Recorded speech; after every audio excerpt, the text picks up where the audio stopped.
Hello అండి. So ఇప్పుడైతే మార్కెట్కి అయితే వెళ్తున్నాం అనమాట. వెజిటేబుల్స్ ఎప్పుడైనా వీక్లీ ఒకసారి తెచ్చేసుకుంటే నాకేంటో నిండుగా అనిపిస్తుంది, లేదంటే మళ్ళీ ఏ రోజుకి ఆ రోజు ఎతుక్కున్నట్టే అయిపోయింది. సో ఇక్కడ ఇంటి దగ్గరలో సంత ఉంటే వెళ్ళాము, మా హస్బెండ్ కూడా వచ్చారు, బైక్ పైన అయితే వెళ్ళేసి వచ్చాము. ఇంకా అన్ని కూరగాయలు వారానికి సరిపడా తీసుకుంటే ఏ పూట ఏది ఉండాలన్నది నాకు ఒక ఐడియా ఉంటుంది అనమాట. ఎందుకంటే మార్నింగ్ లంచ్ బాక్స్ ఉంటుంది, మళ్ళీ మధ్యాహ్నం ఈవినింగ్కి వండుకుంటాం కదా. సో అట్లా వెతుక్కోవడం అయిపోయింది. ఎంత స్విగ్గీ ఇన్స్టామార్ట్లో పెట్టినా అవి సరిపోవట్లేదు.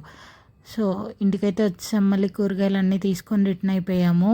వచ్చి సదిరేసుకుంటే అయిపోయిద్ది, మళ్ళీ మార్నింగ్ లేట్ అయిపోయిద్ది అన్నట్టుగా అన్నీ తీసేసి సదిరేసి నీట్గా ఫ్రిడ్జ్లో అయితే ఆర్గనైజ్ చేసుకున్నాను.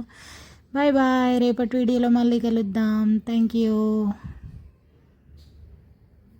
అందరు డిన్నర్ చేశారా?